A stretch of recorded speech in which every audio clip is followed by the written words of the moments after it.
Мисля, че това е много важно да се говори, защото знам, че много фамилии са страдали по времето на комунизма, така е било и в България, и в Македония. Причините всякакви.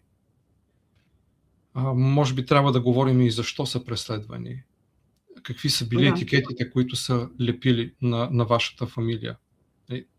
Това е Државни важно. непријатели. Да, това наистина е важно, защото ако не се говори истината, няма да има и правда. Да.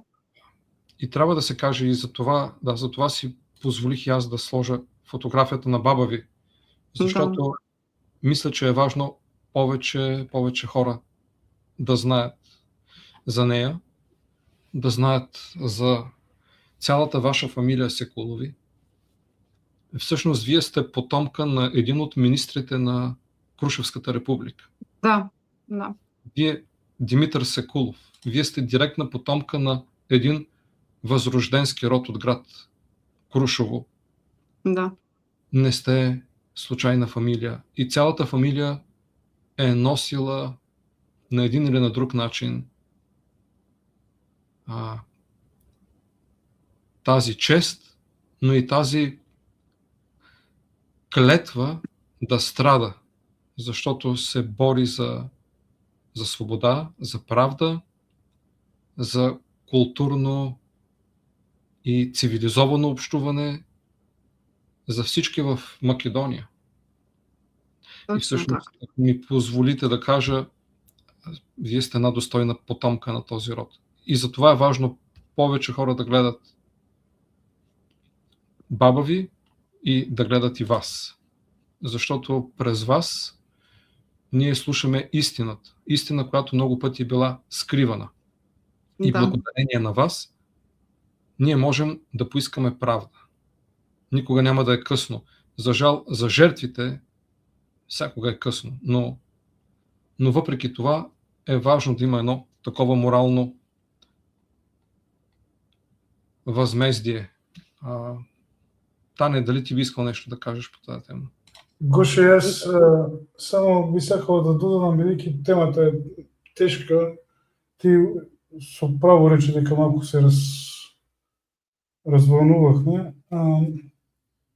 Ќе поканам гледачите, нашите пријатели, кога ќе имат прилика да го погледнат филмот на Милена Милутинова само заштото бяха българи, го има на YouTube и кон крајот на филмот има една сторија за една жена која била приведена после атентатот на Кирил Лигоров, жената се вика Марија Стоименова.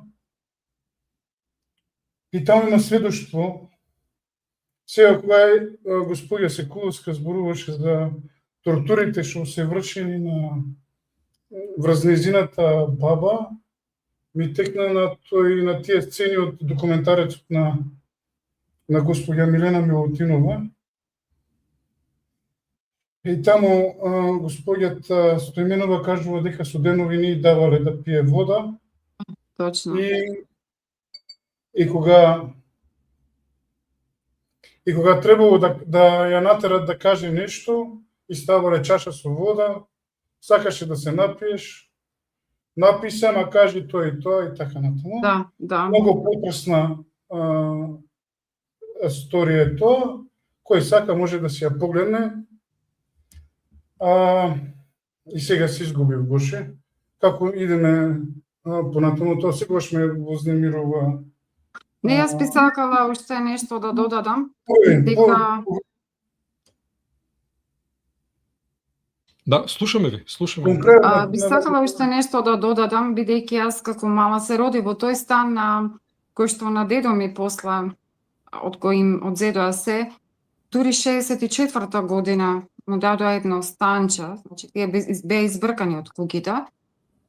Така што баба ми и дедо ми беа државни непријатели на Југославија, прогласени за државни непријатели и постојано беа под оперативна обработка.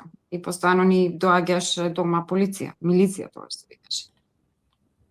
Затоа ги памтам тие чичковците на удба со црните мантили. Само да кажам дека мојата баба тешко и ништо да вашите баби и доколку ништо не ви кажат, вие едноставно тоа ако ја чувствувате незината тага, тоа се вика тој трансгенерацијски пренос на травма. И не само што јас ја чувствував тагата, туку и ги гледав апсењата пред мене. Така што сето тоа ќе го опишам во книга.